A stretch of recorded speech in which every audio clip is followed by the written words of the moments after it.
Welcome back, Blue Shirts fans, to episode number 702 of the Locked On New York Rangers podcast. I'm your host, John Chick. Just want to thank you guys, as always, for making Locked On New York Rangers your first listen every day. We are free and available on all platforms, and boy, do I have a lot to say about this 3-2 overtime home loss to the Detroit Red Wings last night, Sunday night. Just a game that the Rangers should have won. I mean, you could say that going into the game that they should win it. You could certainly say that based on how the first period unfolded. I mean, the Rangers weren't perfect in the first period, gave up a few too many shots on goal to be sure, but they had the momentum, they had the lead at 2-0, and another game that they let get away, another game that they really should win, and just failed to do so and failed to respond to, a tough loss to the Boston Bruins in the last game. That's another thing that's going on with the Rangers right now is they are not responding as well to losses as they did last season. But I'm getting a little bit ahead of myself here. Just to kind of go over quickly what we're going to talk about in today's episode, the concept, or just the fact, rather, that the bad losses are beginning to pile up very quickly here for the New York Rangers early in the season. We're also going to give some props to Jaroslav Halak. He stops 33 of 36 shots in this game and deserves infinitely better than his 0-4 record. So we'll talk about that. Halak's done a great job for the Rangers for the most part. Also going to talk about the line combinations as well as the mid-game adjustments, the line combinations that the Rangers rolled with in the third period. And that's also going to include Chris Kreider being demoted to the fourth line and the comments that Gerard Gallant made about Chris Kreider after this game. And we're also going to give some props to Kaapo Kakko, who I thought might have been the Rangers' best forward. I mean, he was certainly up there. Thought he had a really strong game for himself. Had a goal, a really nice defensive play. Like I said, we'll get into all that in due time. But again, just starting with this unfortunate, unsettling theme that's developing here. Early in the season for the New York Rangers, we're only a couple days, about a week into November here. The bad losses are really starting to pile up. You could honestly make the argument right now that the Rangers this season already have more bad losses than they had all year last year. And obviously, I'm just looking at the regular season. We're not going to include, those two debacles in games 3 and 4 against the Penguins. And maybe expectations has something to do with that as well. We're expecting a lot from the Rangers this season. But honestly, there are a lot of losses so far this season that when they end, you just shake your head and you cannot believe that the Rangers lost the game. It just feels like such a missed opportunity, leaving points on the table, which is something you cannot do right now, given how tough the Metro is and how tough the Eastern Conference is in general. But, it's funny because in previous seasons, something that I've done here on Locked On New York Rangers, when the season ends, I do a countdown. We do the top 10 best wins of the season. That's usually a 2-part episode. And for a while, I was also doing the top 5 worst losses of the season. And I didn't do that this past offseason because it was a really good season for the Rangers. And, I don't want the show to be negative. And on top of that, we had a shorter offseason given the Rangers' deep playoff run this past season. But if I was to bring back top 5 worst losses at the end of the season, we have a lot of early candidates here. And I'm just going to go through them real quick to kind of illustrate my point. And again, just kind of reiterate the fact that I think that the Rangers have more bad losses so far this season than they did all year last year. So, it started with the 3-2 overtime loss at home against the then winless, the then 0-5 San Jose Sharks. The Rangers, were doing okay. They were up 2-1 going into the third. Not a great game, but one that you certainly think that they're going to pull away and win. And they have just an absolute abomination of a third period. They allow the Sharks to tie the game. They were lucky they didn't lose it in regulation, but then they lost it in overtime. And then you think okay, well, bad loss, whatever. They'll put it in the rear view. They'll bounce back. That's what the Rangers do, right? That's the trend that they established this past season. Just the way that they respond to losses. They always come back strong. Instead, they come back and they play just an awful game against the Columbus Blue Jackets. They lose that game 5-1, also at home. Then you've got 2 borderline bad losses. They certainly weren't, they weren't like disasters, but they were losses that, again, kind of left you left shaking your head at least a little bit. You had the 3-0 loss against the Islanders. Now, on one hand, Sorokin was fantastic in that game. I thought the Rangers, played well at times, but they got shut out by their rival. So, not a great loss there, not a catastrophe either. But then you also have the loss against the Bruins. You're 2-2 going into the third period in that game, and you get outscored in the third period 4-1. and you lose that game. And, granted, the Bruins are off to a fantastic start this year, and also the Rangers had to play without Ryan Lindgren in that game. They had to go with 5 defensemen for the final 50 minutes of that game, but it's still a bad loss because, again, the Rangers, one of their staples last year was dominating the third period, and they are certainly not doing that this season, and that was on full display in the loss to the Bruins. And now this one last night, I don't even know what to say, man. You just kind of throw up your arms, and you can't believe that the Rangers would lose a game like this. Cruising right along, up 2-0 against the Red Wings. They give up 2 bad goals. Neither of them were on Halak. They were really on the skaters that were on the ice at the time, and the guys that were taking their sweet time getting off the ice during a line change on one of the 2 goals. And we're going to get to that in a second here. But like I said, the bad losses are really, really piling up. And part of the reason why, it's so bad is because you look at the Metro Division. It's nothing new, but this division is loaded this year. I mean, it looks like there's a lot of good teams and some teams that have kind of, stepped it up from where they were last season. You can honestly expand that to the entire Eastern Conference. How many bad teams are there in the Eastern Conference right now? I got my standings board over here. I mean, the Blue Jackets are off to a pretty bad start, but then again, they beat the Rangers 5-1. The Senators they're in last place in their division, but they haven't been bad either. They've had some impressive wins. The Penguins are scuffling, but you figure they'll probably get it going sooner or later. I mean, hopefully not, but we'll see. But yeah, I mean, it's hard to point at any team other than, I guess, maybe the Blue Jackets and say that's a bad team in the Eastern Conference. So the Rangers really need to step it up here. There are too many bad losses and way too many points being left on the table early in the season here, and you just hope that. I'm getting tired of saying this, too. I keep, looking ahead at the next game. Oh, well, let's just hope it turns around against the Red Wings. Let's hope that it turns around against the Islanders. You know what? The Rangers need to step on the gas, and they need to figure it out here, and they need to respond to a loss the way that they responded to losses last season. But we are just scratching the surface here. You are not going to want to miss what I have to say about the line combinations, as well as, what's going on with Chris Kreider right now and why he was demoted to the 4th line. We're going to get into all that and a whole lot more in just a second here. But first, just got to let everybody know, today's episode of Locked On New York Rangers is brought to you by Simply Safe. If you thought about securing your home with home security, but have been putting it off, you'll want to listen up. Right now, Locked On New York Rangers listeners can order the #1 rated Simply Safe home security system for 50% off. This is their biggest offer of the year, and you won't want to miss it.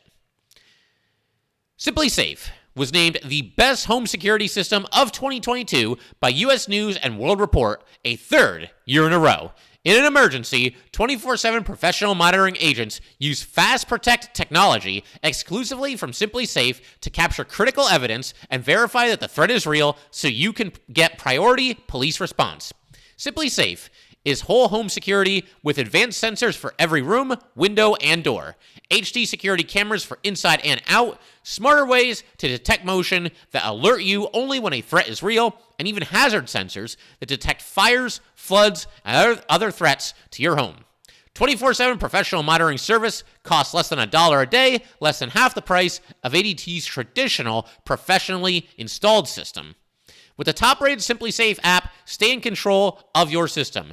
Anytime, anywhere, arm or disarm, unlock for a guest, access your cameras, or adjust system settings.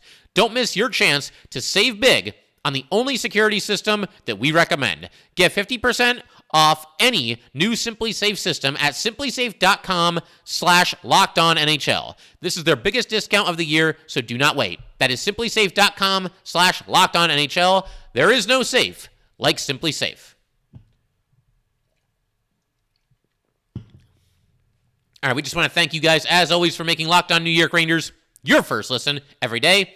We are free and available on all platforms. And as I was talking about just a second ago, I want to go ahead, kind of turn our attention to the line combinations, both the combinations that the Rangers started with at the beginning of this game, as well as the ones that they pivoted to heading into the third period. So for starters, you've got top 6 was unchanged, Mika centering Kreider and Kakko, Trocheck centering Panarin and Lafreniere. Then on the third line, Filip Chytil making his return to the lineup, and it's unfortunate that, his big return kind of gets overshadowed by, what turned out to be a pretty bad loss by the Rangers. I thought Chytil looked okay and, probably still getting his legs under him. A couple scoring chances here and there. He also took an ill-advised penalty, but a decent, return to the lineup for Filip Chytil, and Chytil's going to be important. Chytil, we talked about the need for secondary scoring, and if he's going to be in the bottom 6, he's the biggest threat that they're going to have down there, at least based on, these line combinations that the Rangers went with at the start of the game. He'll by far be the biggest threat, as far as scoring is concerned in the bottom six. But yeah, he was third line center, back to his usual spot. Jimmy Vesey on the left wing, Barclay Goodrow on the right wing. And then a fourth line of Carpenter centering Blais on the left wing, Julien Gauthier on the right wing. The only nitpick that I could have here going into the game is maybe put Gauthier on the third line instead of either Vesey or Goodrow. I mean, you could just flip-flap Gauthier and Goodrow, or you could put Gauthier third line right wing, move Goodrow from third line right wing to third line left wing, and then drop Vesey from third line left wing to fourth line right wing. So you got some options there. I'm not going to go crazy about it, but I mean, I don't know. I think Gauthier has a better chance of giving you something offensively than probably Vesey does. Goodrow, maybe not. Goodrow actually had a pretty nice offensive season for himself last year. I believe 33 points last year. I know it was a career high. So, I probably would find a way to get Vesey to the fourth line and Gauthier to the third line. But nothing too crazy. Nothing I can really nitpick here. You then have Keandre Miller and Adam Fox together as the first pairing. You have Zac Jones and Jacob Trouba as the second pairing, and Libor Hayek and Braden Schneider as the third pairing. This was kind of interesting because, obviously Lindgren's out of the lineup. You were thinking maybe that Zac Jones might go up to the top pairing, and, they would leave Miller and Trouba together. They split up Miller and Trouba, which I also do not hate because I think both of those guys have more to give than what we've seen from them so far this season. I don't think either player has been at his absolute best, at least not consistently, to start the season. So, we'll see. I think it was fine. Maybe just trying to shake things up a little bit, get this team rolling. Miller and Fox is certainly a dynamic combination and maybe worth a look. Maybe Gallant wanted to just kind of take it for a test run. And, of course, later in this game, Adam Fox ended up playing with just about every single New York Ranger defenseman at one time or another. But that kind of leads me nicely into the adjustments that the Rangers made going into the third period. And the Rangers, keep in mind, we should probably talk first about just the decision to shake things up going into the third period, because the Rangers, good first period. Again, too many shots on goal allowed, and Jaroslav Halak bailed them out on several occasions, but they're up 2-0. They certainly seem to have their legs under them.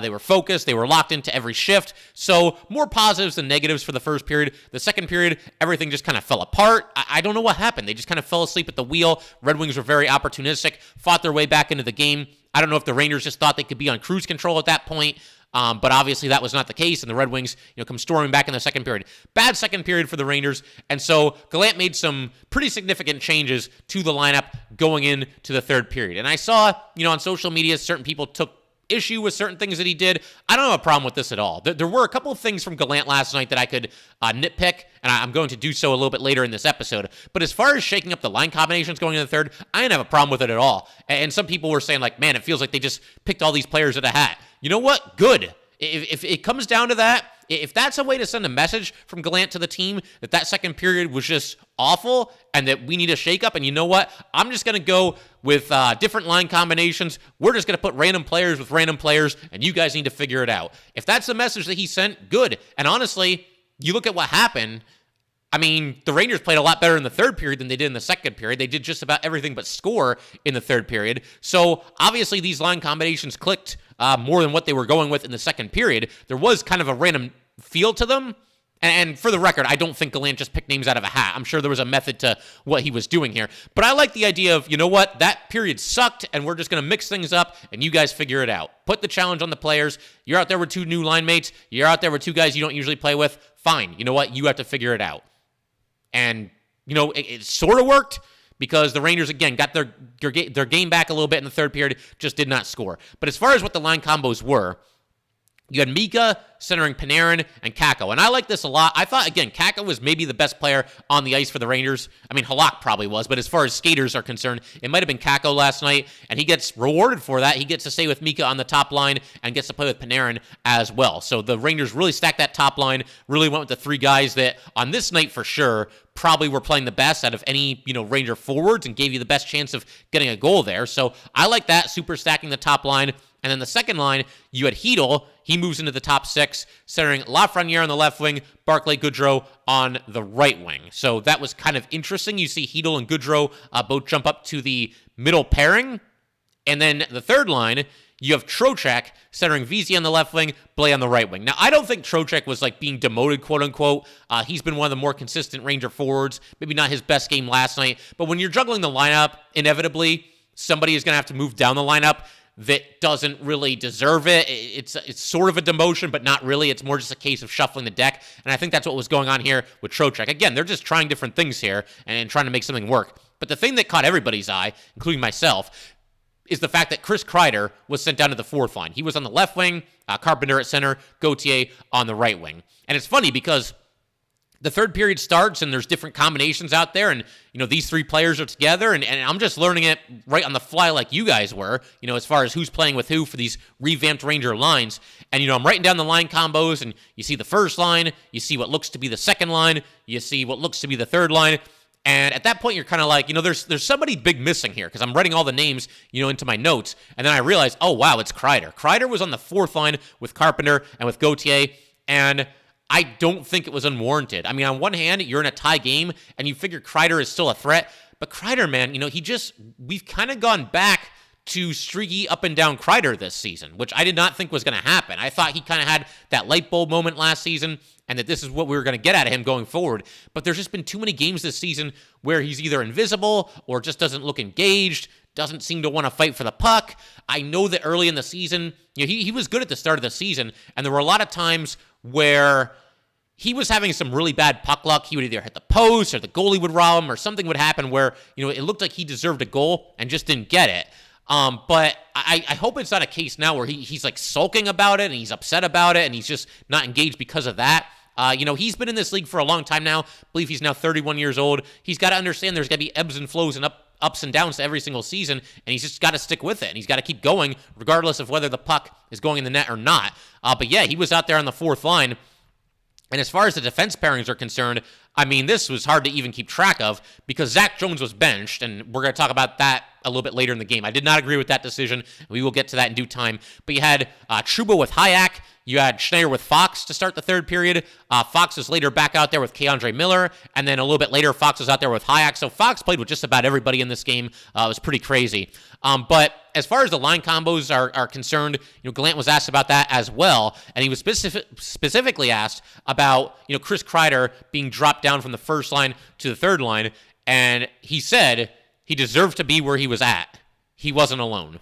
So not pulling any punches there is Gerard Gallant. He expects more out of Chris Kreider. I think we all expect more out of Chris Kreider. And, I do like the fact that he added that he wasn't alone because clearly Kreider was not the only Ranger that scuffled a little bit on this night. But when you look at the season so far as, and it's not a train wreck. I mean, the Rangers have won 6 out of their first 13 games now. It's not ideal. It's not where we thought we would be. Clearly, they're still in this fight, though. But as far as, players that have disappointed to start the season, Kreider's up there. Trouba is certainly up there. I might even throw K'Andre Miller in there a little bit. Maybe some of the kids as well.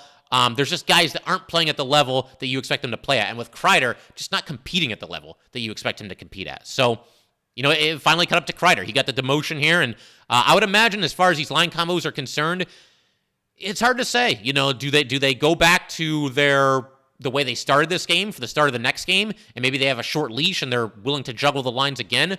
Or do you go into the next game with these line combos? I don't think we're going to see Kreider, starting on the fourth line in the next game, but you could see some iteration of this, some of these lines. Maybe you stick with Mika centering Panarin and Kakko. It might be time to break Mika and Kreider apart from each other for a little while. I mean, it's a good combination, but they haven't been clicking this season the way that we're used to seeing them click. So I wouldn't mind seeing the two of them on different lines. We'll see. And we're going to discuss that and a lot more in our next episode. We're going to be doing a crossover with Gil Martin from Locked On New York Islanders. Looking forward to that. Always a good time talking hockey with Gil. But we're not done yet today, not yet by a long shot. We still got to give some props to Jaroslav Halak. Call out the Rangers for the goals that were given up because I don't think either one of them in regulation were on Halak, and for that matter, the overtime goal was not on Halak really either. Just good play by the Red Wings. But we're going to get to all that in just a second, and we will discuss that and a whole lot more.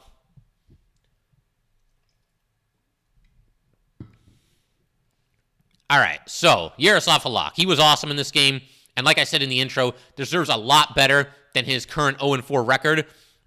He stopped 33 of 36 shots in this game. A lot of highlight-worthy saves and a couple that I'm going to talk about here.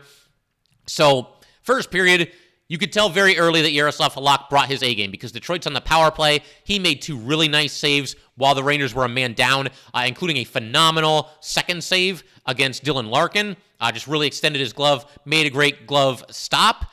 Then a little bit later in the same power play, an awesome sliding save by Halak, moving to his left, kept the puck out, and just fantastic stuff. Kept the Rangers scoreless at this point in the game. Rangers were really back on their toes a little bit here, really back on their heels rather, and Halak bailed them out a couple of times. Detroit had another power play. This one was also in the first period, and this one was, highlight reel worthy because the Red Wings made 4 just rapid-fire passes. I mean, just one after the next. Excellent passing by the Red Wings. And Halak moves hard to his left, anticipating a shot, but he also kept his right leg against the post on the other side of the net. And that really proved to be important because the Red Wings worked the puck over to Lucas Raymond. Raymond looked like he had an easy tap-in goal, but Halak, like I said, kept his skate up against the post, kept the puck out. Fantastic save there. Highlight reel worthy, like I said. It would have been a highlight reel goal by the Red Wings because the passing was just unreal, but Halak with an even better save. So good stuff there.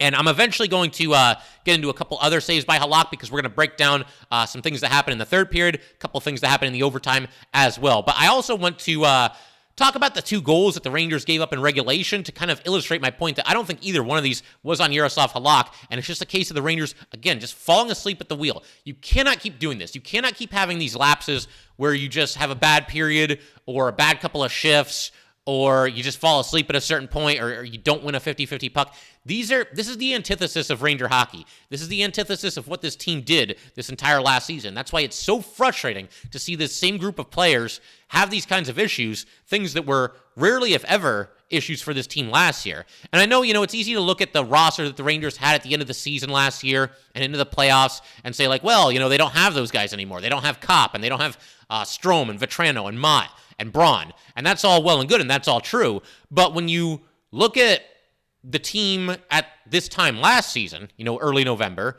versus the team that the Rangers had this season, this season versus last season, the 2 rosters in November, they're very similar because, Kopp wasn't on the team at this time last year. Neither was Mott or Vetrano or Braun. So, yeah, it hurts losing those guys, but it's the same players just about. It's just Trocheck instead of Strome, which is probably an upgrade. It's basically the same team, aside from a couple of other parts, Carpenter instead of Rooney or whatever it might be. But it's basically the same team right now at this point in this season that the Rangers had at this point in last season. And it's the same players, but they're making mistakes and having lapses that they did not have last season. That's why it's so frustrating to see this happen. But as far as the goals that the Rangers allowed, again, they're up 2-0 at this point. Not a perfect first period, but as I mentioned earlier, more positives than negatives. And they just open the door and let Detroit right back into the game because you got a turnover by Barclay Goodrow in the neutral zone. The Red Wings steal the puck. They carry it up the right side.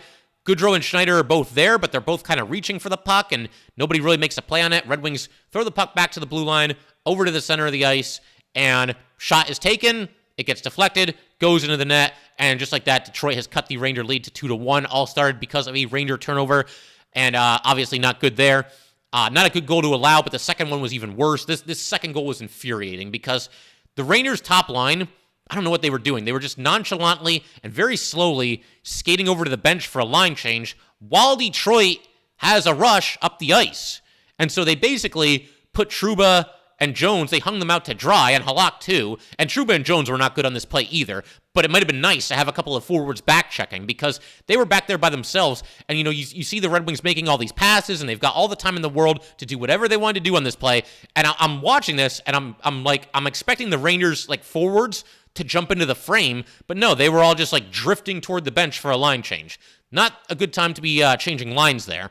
And as a result of that, Trouba and Jones, they're both outnumbered 3-2 on this play. Trouba went down to his knee to try to block a shot. That didn't work. The shot went on net anyway. Halak made a really nice save there, turned it aside. There's a rebound, and then Halak, a phenomenal right pad save on the stuff-in try by Detroit. Zac Jones is there, but he can't make a play. He can't body anybody. He can't get his stick on the puck. He basically provided no resistance here whatsoever. And on the third try, it was a charm for the Red Wings. Suter scores from a bit of a tough angle on the side of the net there. but not good, man. I mean, the 5 Rangers skaters all failed Jaroslav Halak on this play, and I don't know what the forwards were thinking, going for a line change while all this was happening, while there's a rush up the ice. Not a good time to be changing lines, and if you're going to change lines, if you're just completely gassed and you've got nothing left, and it's like, my God, I got to get off the ice, then you got to dig down, and you got to at least get to the bench a little bit faster than these guys were getting to the bench, because watching the replay, these guys are just drifting, not even skating, not even moving their legs, just drifting to the bench. And meanwhile, Detroit, they're taking their time and they're making all these great passes and they're in the Rangers zone and they end up scoring a goal because of it. So not good at all. And just the kind of stuff that, again, we're so not used to seeing the Rangers do. We're not used to seeing them make these kinds of mistakes and have these kinds of mental lapses at various points in the game. You just cannot do this and live to tell about it. You're not going to win games. I mean, Detroit's a better team now than they used to be. They're better than they've been the last couple of seasons. And I don't know if the Rangers just thought they could go on cruise control, but obviously that was not the case. Detroit came back, and props to them for doing so and taking advantage of these Ranger miscues here. So, a couple of highlights for the third period here. The one talking point also in the third period is that Zac Jones was not playing in the third period. Now, I just got done talking about a play in which Zac Jones certainly did not look good, that being the second Detroit goal. But I don't know. I mean, watching this game, was Zac Jones any worse than any of the other Ranger defensemen who were not named Adam Fox? I don't think this is a banner night really for any of the Ranger defensemen. And to pull him off the ice in the third period and, you're in a tie game, well, now you have to go with just 5 defensemen the rest of the way, which is one of the reasons why you probably lost to the Bruins. Now, it's a little bit different because if you bench Jones just for the third period, then you're going just one period with 5 defensemen. And of course, Lindgren got hurt, so it wasn't by choice for the Rangers. But in that game, obviously the Rangers had to go 2.5 periods with just 5 defensemen, so it adds up a little bit more than it would in a situation like this. But still, I mean, the time on the ice for these guys was just ridiculous. I got to pull it up here because it needs to be seen to be believed. The discrepancy between the top 3 Ranger defensemen, as far as time on the ice is concerned, and the bottom 3. So Adam Fox led the way. 29 minutes and 38 seconds for Adam Fox. Keandre Miller was out there for 27:05, and Trouba out there for 22:46. So you've got 3 defensemen playing really significant minutes for the Rangers. I mean, especially Fox and Miller. They're both out there for almost half an hour each. And then, as far as the bottom 3, Hayek got 15:13, Schneider got 14:03, and Jones had 12:39. So I don't know. I mean, you're running these guys into the ground, and you're doing it for no good reason. Like I said, was it a great night for Zac Jones? No. I don't think it was a great night for many Ranger defensemen, though. And you take him off the ice, and you're just running everybody's time on the ice through the roof. And I don't think that's an ideal way to go about things. And like I said, you could have probably picked any of the other Ranger defensemen and pulled him off the ice as well. I mean, I don't know. To me, it just wasn't a good time to pick on the rookie here. So a couple other things from the third period. There was a play that Lafreniere really needed to pull the trigger. It was getting late in the third period, and the Rangers, like I said, they were buzzing in the third period, certainly outshot Detroit, outchanced Detroit, but again, you let a team back into the game like the Rangers did in the second period, and you're playing with fire because, it's a 2-2 game in the third. It's anybody's ball game at that point. You can have the better play and still end up losing, and of course, that's what happened to the Rangers. But you had Filipino passing to Alexis Lafreniere across the ice, a really nice pass. Lafreniere got the pass in the right face-off circle, had a chance to shoot. I mean, Nedeljkovic was kind of scrambling to get back to his left and get in position and make the save. I think Lafreniere's got to let it fly here. Instead, he kind of stick handles, tries to force a pass. It doesn't work, and the Rangers don't even get a scoring opportunity out of this. So that's a situation. It was getting late in the third. Alexis Lafreniere has to pull the trigger there. Filipino ended up getting another nice scoring opportunity with 1:06 left. He was right there on the doorstep, tried to backhand it in. That was turned aside. But then, I mentioned Jaroslav Halak and some of the saves that he was making. I got to call some attention to this one. This one happened with just 45 seconds remaining in regulation. Red Wings have the puck in the corner on the Rangers side of the ice. They do pass it across the ice, and Halak is there. He's got to slide hard to his right, makes a phenomenal sliding save against Hronek, saved the game with 45 seconds left, just a clutch save by Jaroslav Halak there. And then we get to overtime, and, it's really important. It's a really important decision, whether you're the Rangers or anybody else. Overtime starts, it's 3-on-3. Okay, who are the 3 guys that I got to go to? Who was, really excelling in this game? Whose skill set translates the best to 3-on-3 hockey? Because 3-on-3 hockey and 5-on-5 hockey, it's borderline a different sport when you consider all the extra real estate out there when you're playing 3-on-3. But what I found so strange about this is in a game where Gerard Gallant determined that Chris Kreider needed to be demoted from the first line to the fourth line.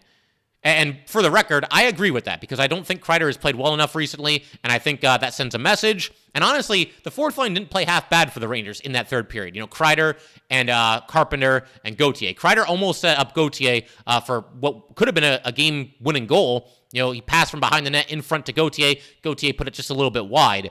But again, the bottom line is Kreider was demoted, first line to fourth line. In that very same game, you, as Gerard Gallant, now determine that, okay, this guy had to be demoted from the first line to the fourth line, but I'm also going to start him in overtime when there's only 3 players on the ice. How does that make any sense? The only thing I can really come up with is that maybe he didn't want to just keep, beating Kreider over the head. Maybe he felt like the message had been sent. And as I just mentioned, that fourth line of Kreider, Carpenter, and Gauthier didn't play half bad in the third period. So maybe by that point in the game, Gallant had determined that, okay, Chris got the message. He's kind of worked his way back to, he's worked his way back into my good graces, and I'm not going to deviate from what we usually do in overtime. He's going to be one of my go-to guys out there, and he's going to start the overtime with Mika and with Fox. That at least would make some sense, but I don't know. Even with all that being said, I can't make sense out of demoting somebody from the first line to the fourth line and then having them start the overtime period. And I know, yes, Kreider, he won the last overtime game against the Flyers. Maybe that has something to do with it as well, but just a strange decision. Demoting somebody from the first line to the fourth line, then starting them in overtime, that does not compute. That does not add up. Those two moves do not, align with one another, so to speak. But then we've got a situation where, a couple of decent scoring chances for each team. But then, K'Andre Miller's got the puck. He's at the blue line or inside the blue line of the Red Wings. He's in the Red Wings zone, and he's forced out of the zone, and he ends up holding the stick of Perron because Perron basically forced him across the blue line out of the Detroit zone. Miller had his arm around Perron's stick. He gets called for the penalty, and this play actually continued, and Perron drove to the net. Halak fought off a really tough shot on this one as well, and the Rangers touched up. But just like that, Detroit now gets a 4-on-3 power play opportunity in the overtime period here. The Rangers go with Mika, Schneider, and Trouba. And, Halak makes another nice save against Perron. Trouba blocks a shot by Kubalik, but then eventually, Detroit maintains possession of the puck. You got Perron passing in deep to his right across the top of the crease to Kubalik, and Kubalik with the tap-in goal. And when this goal went in, Halak, he takes his stick and he's just smashing it against the goal, against the crossbar there. And Jaroslav Halak was all of us in that moment. That was cathartic to see him do that. I can really appreciate the competitive fire, and he'll never say it. No goalie will ever say this and ever, throw his team under the bus like this. But man, he deserved to win tonight, and his teammates failed him. It's as simple as that. All 3 of these goals were on the Rangers skaters as opposed to Jaroslav Halak. The first one was on a deflection after a turnover. Would have been a very difficult save for any goalie in this league to make. The second one was a complete disaster. The Rangers with a sloppy line change, and then Trouba and Jones, just not really helping at all there. And it took Detroit 3 grade A scoring chances to actually get the puck by Halak. And then you've got this goal in overtime, which comes as the result of K'Andre Miller, being forced to take a penalty. He was pressured out of the zone, grabs the stick. He's in the penalty box. 4-on-3 power play. There's always a good chance a team is going to score on such a power play, and that's what happens here. And, a very tough to defend shot there, too. It was a perfect pass and, a tipping goal right there from the doorstep. So I feel for Jaroslav Halak, man. He deserves a heck of a lot better than his 0-4 record. I also did want to give some props to Kaapo Kakko here. He had the goal in the first period. He had a shot go wide by Jacob Trouba. The Rangers end up working it back to Jones. Jones passes over to Trouba. Trouba sets it up to Chris Kreider. Kreider's got it in the high slot. Kreider deflects the puck toward the net. A Red Wing was down on the ice and blocked the puck, but Kaapo Kakko skates along, very opportunistic, picks up the puck, skates across the slot area, and fires it into the net and gives the Rangers a 1-0 lead. So a great play by Kakko there. Kakko made a play later in this game in the second period that I thought was even better, though, because Kakko was making some moves up the right side. He was in on the attack. Played it in front. He had 2 teammates there, but everybody missed his pass. Red Wings break out. They go the opposite way. Kakko backchecks like an absolute maniac on this play, just flies back up the ice, and then lays out and dives, full extension of his stick, and breaks up a pass. One of the Ranger defensemen was able to corral it after that, but a phenomenal play by Kaapo Kakko there. The game was tied at 2-2 at that point, so a big play there to deny the Red Wings even an opportunity there. So great play by Kakko. And, I mentioned a second ago that I didn't like, Kreider starting the overtime after being demoted. How about Kaapo Kakko starting the overtime? He had a great game for the Rangers to begin with. And on top of that, we've really marveled at his puck possession skills this season. Well, that's what you want in overtime. There's so much open real estate out there, and puck possession is such an important part of the 3-on-3 overtime. If you lose the opening faceoff in overtime, there's a decent chance you're not even going to get the puck. I mean, you probably will, but by that same token, we see a lot of overtimes where the team that wins the opening faceoff, it's 3-on-3, ton of real estate out there. You're going to have scoring chances. A lot of times the team that wins the faceoff will score before the other team really even touches the puck. And it would have been nice to have Kaapo Kakko out there and maybe work his magic and get the Rangers a win, but obviously they didn't do that. And just not a good game for the Rangers. It's hard to figure out what's going on right now, how the Rangers are losing these games, the kinds of games that you would just never expect them to lose, the kinds of games that they never lost last year, and just wasting too many good things. Kaapo Kakko's got 3 points in his last 2 games. The Rangers are wasting that. Jaroslav Halak comes off the bench. I mean, he started this game, but you know what I mean. He's the backup goalie, and they waste a phenomenal performance by him. They also waste a game in which they are up by 2 goals at home against the Detroit Red Wings. These have to be wins. You can't keep losing games like this. Eastern Conference and the Metro Division are far too good to continue to lose games like this.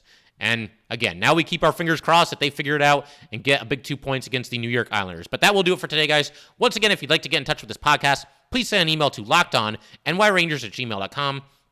Once again, that is lockedonnyrangers@gmail.com. And definitely give us a follow on Twitter as well, @LO_NY_Rangers. Once again, that is @LO_NY_Rangers. And definitely subscribe to Locked On New York Rangers YouTube channel. Thanks again, guys. I'll see you next time. Thanks for making Locked On New York Rangers your first listen every day. For your next listen, check out the Locked On Sports Today podcast. The biggest stories of the day, plus instant reactions, big game recaps, and the take of the day. Available on the Odyssey app, YouTube, and wherever you get your podcasts.